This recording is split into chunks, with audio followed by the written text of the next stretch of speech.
Good afternoon, everyone. I'm Shashi Verma, and today we are going to read a new lesson, The Sound of Music. This is part 1, written by Deborah Colley. And before starting the lesson, we should know about whom the story is. Evelyn Glennie listens to sound and without hearing it. So, क्या है story में? This is Evelyn, and she listens the music without hearing it. It means she was deaf, she cannot hear, but still she can feel the music, or she listen the music by feeling it. So let's know how. Before starting, I would like to tell you some statement given by a percussionist. God may have taken her hearing, but He has taken her back something extraordinary. What we hear, she feels, for more deeply than any of us. That is why she expresses music so beautifully.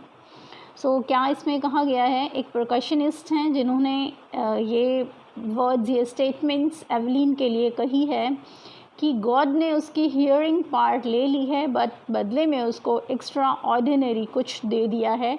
और वो extra ordinary चीज़ क्या है? जो हम सुनते हैं वो feel करती है, और हमसे भी ज़्यादा डीपली उसको फील करती है. और यही रीज़न है कि वो अपने म्यूज़िक को बहुत ब्यूटीफुली एक्सप्रेस कर सकती है, शो कर सकती है. So read the following account of a person who fought against a physical disability and made her life a successful story.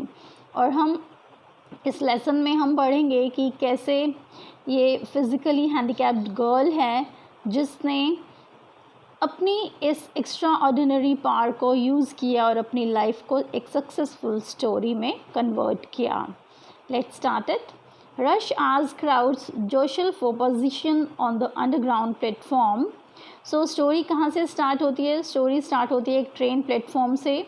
और क्या सीन है प्लेटफॉर्म का? वहाँ पर बहुत रश है और लोग जोशल मीन्स टू पुश, लोग एक दूसरे को धक्का दे रहे हैं. A slight girl looking younger than her 17 years was nervous yet excited as she felt the vibrations of the approaching train. और एक लड़की है जो कि 17 ईयर्स से कम की दिखाई देती है, मीन्स जो 17 ईयर्स की अभी नहीं हुई है, वो नर्वस, वो थोड़ी नर्वस है, येट एक्साइटेड, और अभी एक्साइटेड भी दिखती है. एज क्यों? जैसे कि शी फेल्ट, और वो क्या फेल्ट कर सकती है?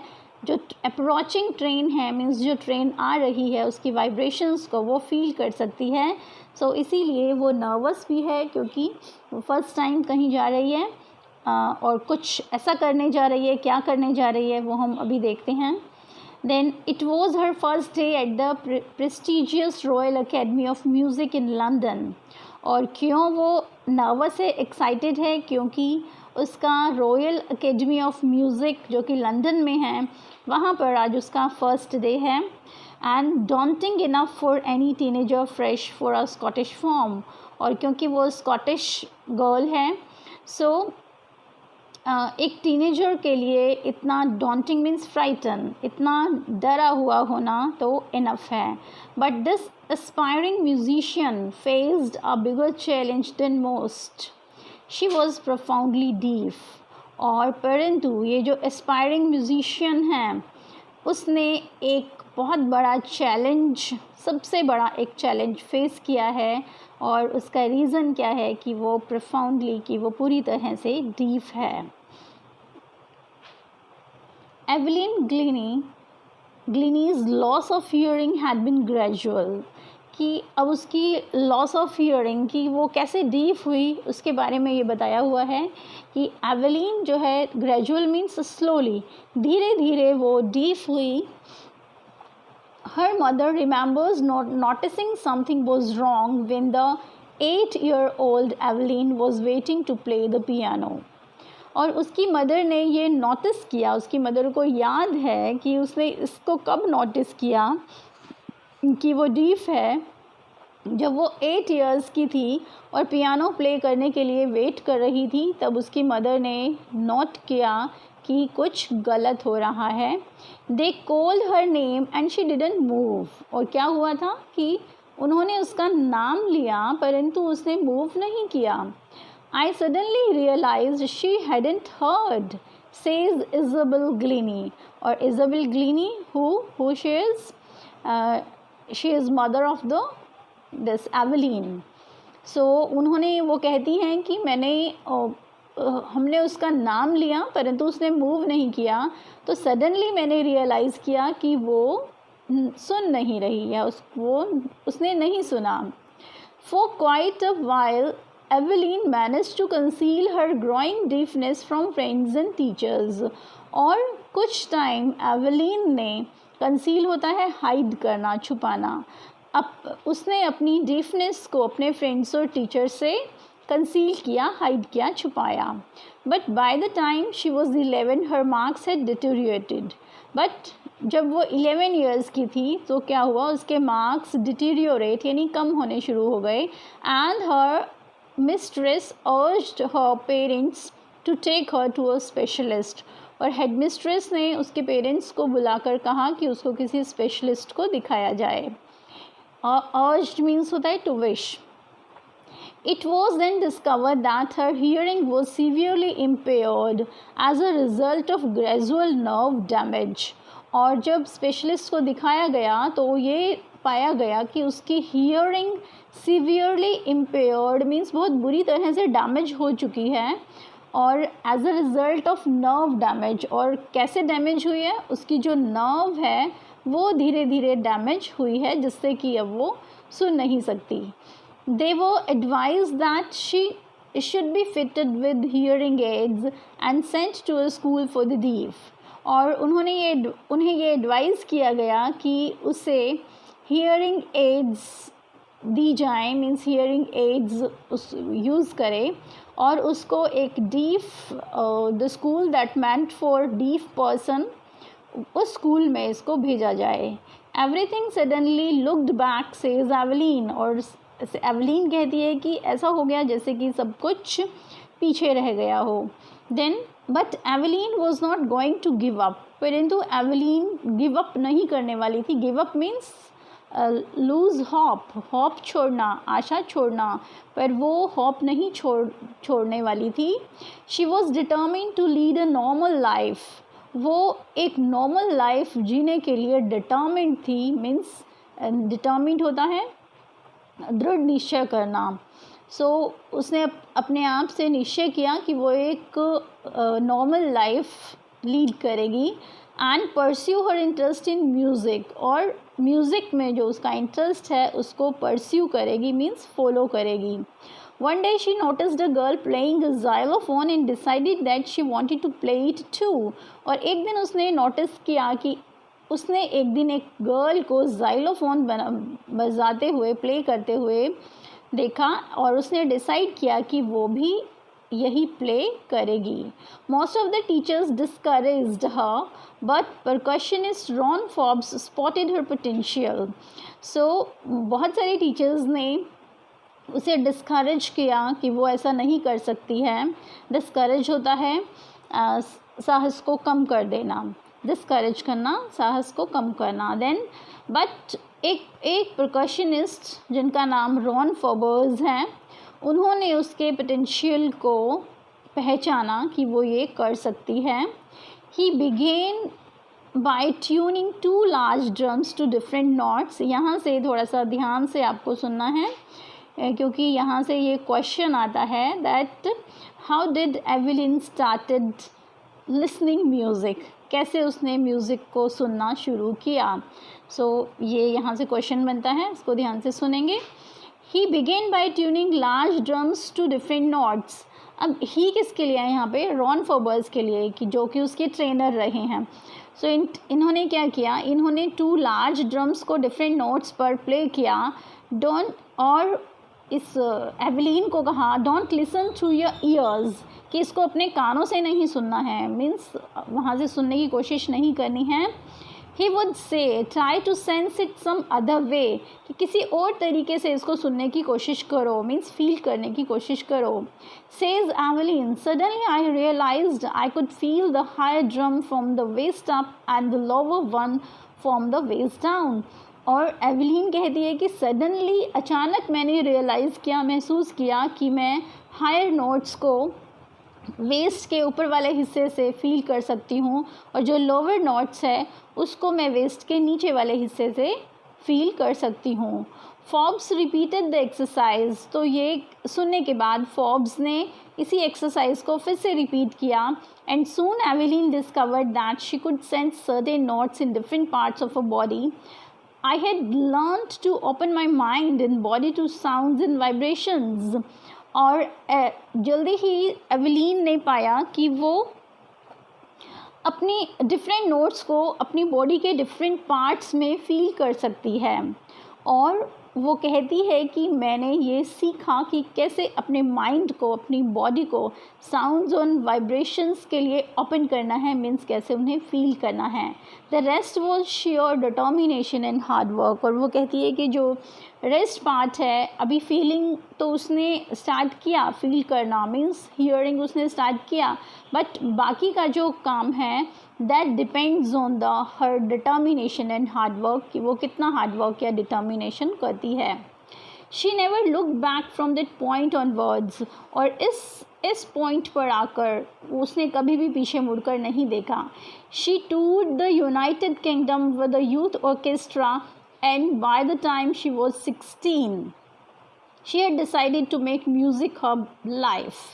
So उसने यूनाइटेड किंगडम में एक यूथ ऑर्केस्ट्रा के साथ टूर किए, मीन्स वो वहाँ पर विज़िट किया गई वो, एंड इस टाइम तक वो 16 इयर्स की हो चुकी थी और उसने डिसाइड किया कि वो म्यूज़िक को ही अपनी लाइफ बनाएगी. She auditioned for the Royal Academy of Music and scored one of the highest marks in the history of the academy. और उसने रॉयल एकेडमी ऑफ म्यूज़िक के लिए ऑडिशन दिया और उसने एकेडमी की हिस्ट्री में सबसे हाईएस्ट मार्क्स उसने अचीव किए. She gradually moved from orchestral work to solo performances. और उसने धीरे धीरे ऑर्केस्ट्रल वर्क से सोलो परफॉर्मेंस पे पर वो मूव हो गई. ऑर्केस्ट्रल होता है व्हेन अ ग्रुप प्ले, एक group of people play there.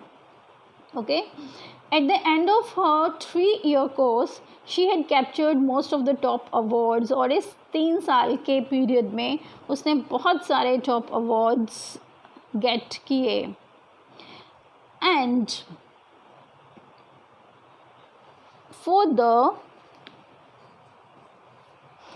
for all this, Evelyn won't accept any hint of heroic achievement. और इस चीज़ के लिए वो कोई heroic achievement accept नहीं करती. और वो क्या कहती है कि if you work hard and know where you are going, you'll get there. और वो इसके लिए आंसर करती है कि ये कोई हीरोइक काम नहीं है, मैंने बहुत हार्ड वर्क किया है. और यदि आप हार्ड वर्क करते हो और आप जानते हो कि आप कहाँ जा रहे हो, means what is your aim in life, आपका लाइफ में एम क्या है, आपको क्या करना है, क्या अचीव करना है, तो डेफिनेटली आप उसको गेट कर सकते हो, डेफिनेटली आप उसको पा सकते हो. And she got right to the top and the world's most sought after multi-percussionist with a mastery of some 1,000 instruments and hectic international schedule. और इतना हार्ड वर्क करने के बाद सीधा वो टॉप पर पहुंची और वर्ल्ड की मोस्ट सॉट मीन्स सबसे ज़्यादा देखी जाने वाली मल्टी परकशनिस्ट बन गई. और कैसे बन गई? मास्टरी ऑफ सम 1,000 इंस्ट्रूमेंट्स, और हज़ारों इंस्ट्रूमेंट्स के ऊपर उसने मास्टरी गेन की. और हेक्टिक होता है बिज़ी, और अब उसका स्केड्यूल जो है वो इंटरनेशनल हेक्टिक है, मीन्स वो डिफरेंट प्लेसेस पर, डिफरेंट कंट्रीज़ में वो अपने शोज़ करती थी. Then it is intriguing to watch Evelyn function so effortlessly without hearing. अब ऑथर कहती हैं कि it is intriguing means it's very fascinating to watch Evelyn. Evelyn को बहुत एफर्टलेसली मीन्स स्मूथली बिना सुने हुए प्ले करना, जो इंस्ट्रूमेंट्स है उसको प्ले करते हुए देखना बहुत फैसिनेटिंग है। In our 2 hour discussion she never missed a word.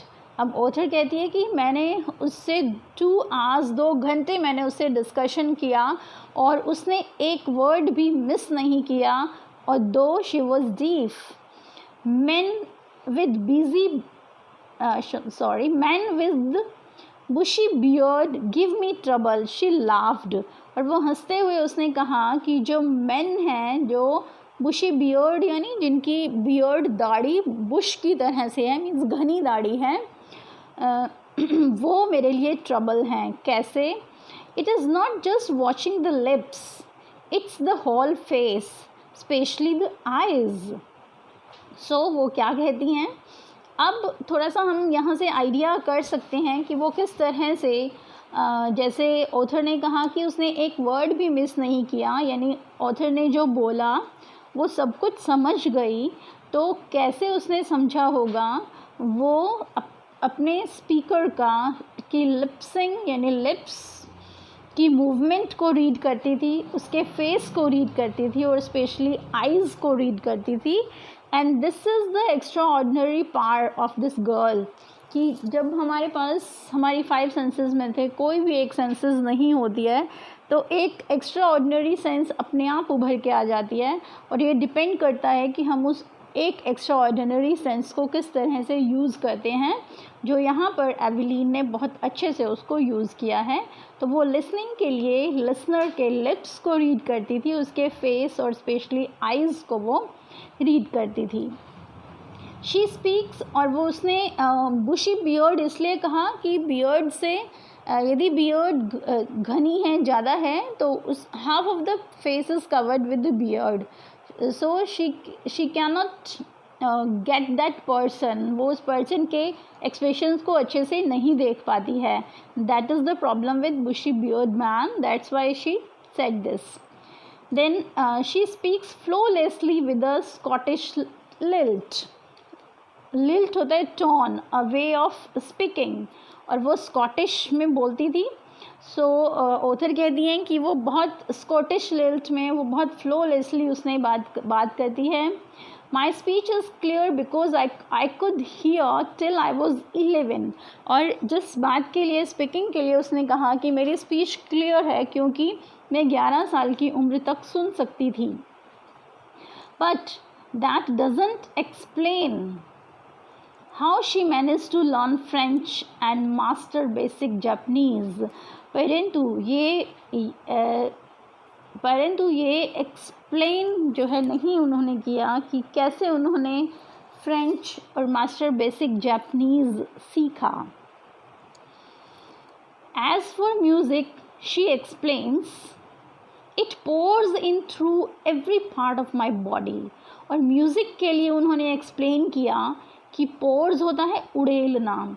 सो वो कहती है कि म्यूज़िक मेरे बॉडी के हर पार्ट में है। इट टिंगल्स इन माई स्किन, टिंगल्स होता है मीन्स प्रिक करना, चुभना हर जगह, फील होना हर जगह से।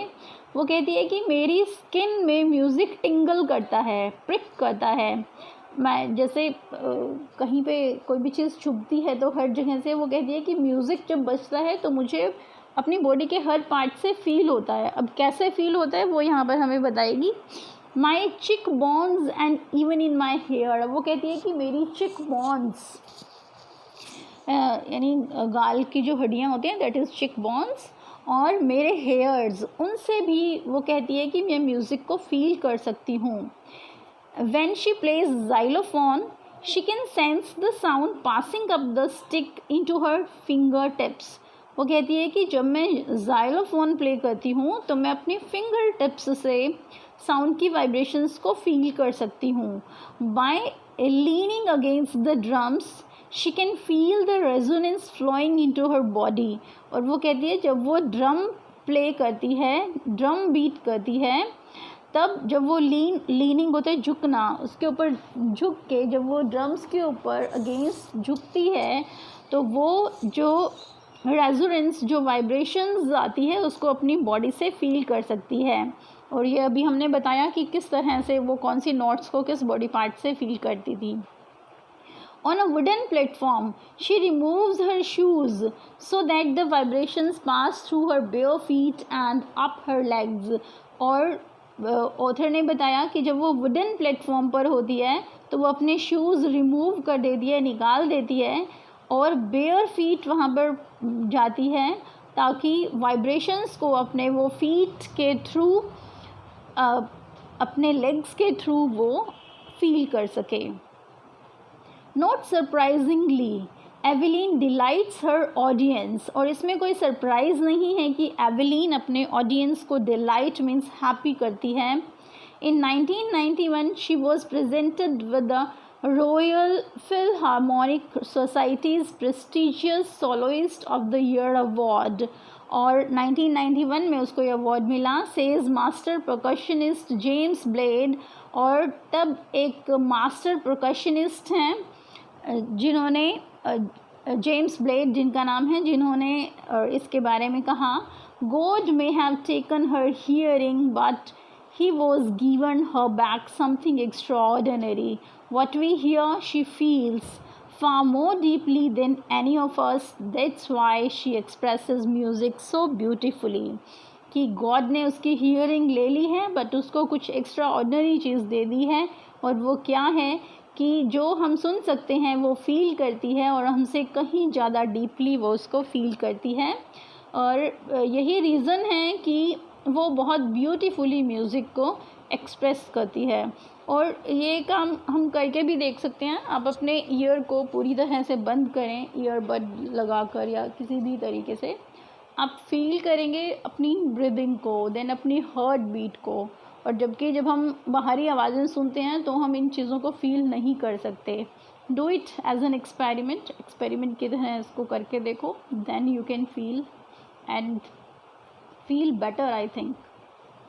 Then Evelyn confesses that she is something of a workaholic.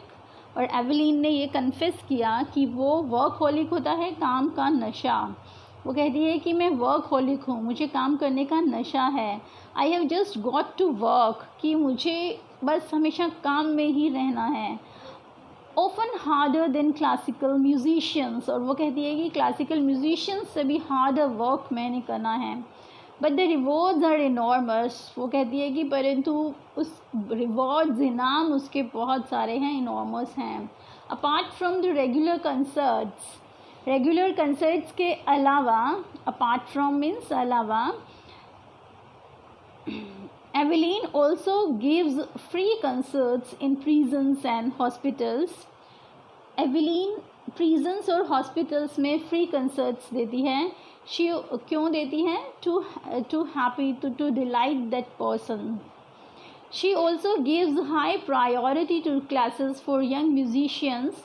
और वो यंग म्यूजिशियंस को क्लासेस देना भी अपनी प्रायोरिटी रखती है। And Richlin of the Beethoven fund for deaf children says she is a shining inspiration for deaf children. They see that there is now here that they cannot go. और जो deaf children की एक fund है, Beethoven fund है, जिनमें and रिचलिन हैं, वो कहती हैं कि ये डीफ बच्चों के लिए एक शाइनिंग इंस्पिरेशन है, प्रेरणा है। और जिन्हें देखकर बच्चे ये फील करते हैं कि हम कोई ऐसी जगह नहीं है जहाँ पर हम ना जा सकें, या कोई भी ऐसा एम नहीं है जिसको हम अचीव ना कर सकें। Then Evelyn Glennie was already accomplished more than most people twice her age. और एवेलिन ग्लीनी ने जितना कुछ अचीव किया है, उसने इतना सब अचीव कर चुकी है जो कि उसकी एज से दुगनी एज के लोग जिस चीज़ को अचीव करते हैं। Means this is about her hard work and determination only. She has brought percussion to the front of the orchestra and demonstrated that she can be very moving. She has given inspiration to those who are handicapped, people who look to her and say, if she can do, I can. And not the least, she has given enormous pleasures to millions.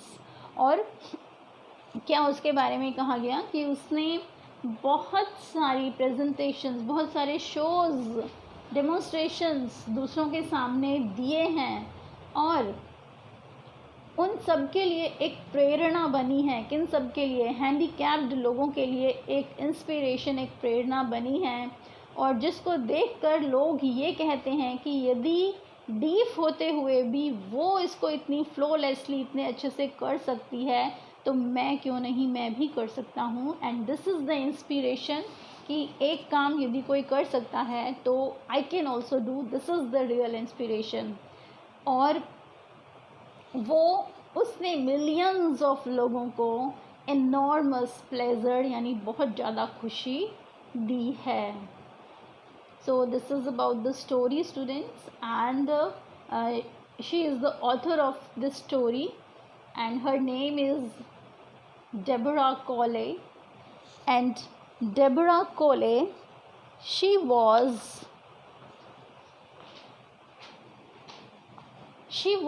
a Ottawa-based writer and a broadcaster.